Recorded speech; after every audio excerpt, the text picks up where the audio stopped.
ومن حيث خرجت فول وجهك شطر المسجد الحرام وإنه للحق من ربك وما الله بغافل عما تعملون. ومن حيث خرجت فول وجهك شطر المسجد الحرام وحيث ما كنتم فولوا وجوهكم شطره لئلا يكون للناس عليكم حجة إلا الذين ظلموا منهم فلا تخشوهم واخشوني ولأتم نعمتي عليكم ولعلكم تهتدون. كما أرسلنا فيكم رسولا منكم يتلو عليكم آیاتنا ویزکیکم ویعلمکم الکتاب والحکمۃ ویعلمکم ما لم تکونوا تعلمون۔ اور اے نبی صلی اللہ علیہ وسلم، آپ جہاں سے بھی نکلیں نماز کے وقت اپنا چہرہ مسجد حرام کی طرف پھیر لیں، اور یقیناً یہی آپ کے رب کی طرف سے حق ہے، اور اللہ اس سے ہرگز بے خبر نہیں جو تم لوگ کرتے ہو۔ اور آپ جہاں سے بھی نکلیں اپنا چہرہ مسجد حرام کی طرف پھیر لیا کریں، اور تم لوگوں جہاں کہیں بھی ہو اپنے چہروں کو اس کی طرف پھیر لیا کرو، تاکہ لوگوں کی تمہارے خلاف کوئی حجت نہ رہے سوائے ان لوگوں کے جنہوں نے ان میں سے ظلم کیا۔ تم ان سے نہ ڈرو، مجھ ہی سے ڈرو، اور تاکہ میں اپنی نعمت تم پر پوری کروں، اور اس لیے بھی کہ تم راہ راست پاؤ۔ جس طرح ہم نے تمہیں میں سے ایک رسول بھیجا جو تم پر ہماری آیات پڑھتا، تمہیں پاک کرتا، تمہیں کتاب و حکمت سکھاتا، اور تمہیں وہ سب کچھ سکھاتا ہے جو تم نہیں جانتے تھے۔ تحویل قبلہ، اتمام حجت اور نعمت کا بیان۔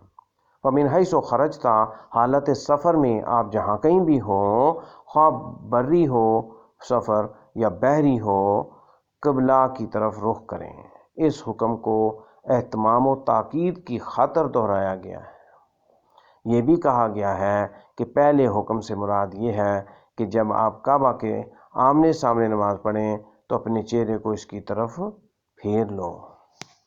پھر فرمایا وَحَيْثُ مَا كُنْتُمْ، روئے زمین کے تمام مسلمانوں نیز مدینہ اور دیگر شہروں کی مساجد میں نماز ادا کرنے والوں، فَوَلُّوا وُجُوهَكُمْ شَطْرَهُ لِئَلَّا يَكُونَ لِلنَّاسِ عَلَيْكُمْ حُجَّةٌ، اپنے چہرے کعبے کی طرف پھیر لو تاکہ یہود کے پاس تمہارے خلاف کوئی دلیل نہ ہو، جبکہ وہ کہا کرتے تھے محمد صلی اللہ علیہ وسلم نے ہمارے قبلے سے اتفاق کر لیا ہے تو عنقریب وہ ہمارے دین سے بھی موافقت کر لیں گے۔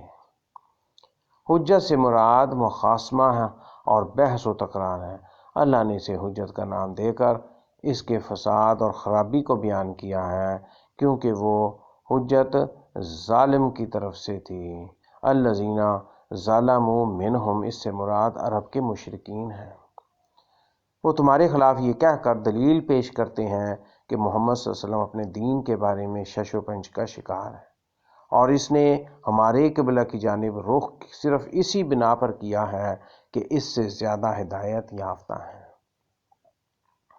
نیز انہوں نے کہا وہ عنقریب ہمارے دین کی طرف بھی پلٹ آئے گا جیسے وہ ہمارے قبلہ کی جانب پلٹ آیا ہے۔ قتادہ کہتے ہیں اس سے مراد اہل کتاب ہے۔ جب اللہ نے اپنے نبی صلی اللہ علیہ وسلم کو کعبہ کی جانب پھیر دیا تو وہ لوگ کہنے لگے اس شخص کو اپنے باپ دادا کے گھر، قبلہ اور اپنی قوم کے دین کا اشتیاق ہوا ہے۔ اسی قسم کی اور بھی کئی باتیں ہیں جو کسی بت پرست یہودی یا کسی منافق سے ہی صادر ہو سکتی ہیں۔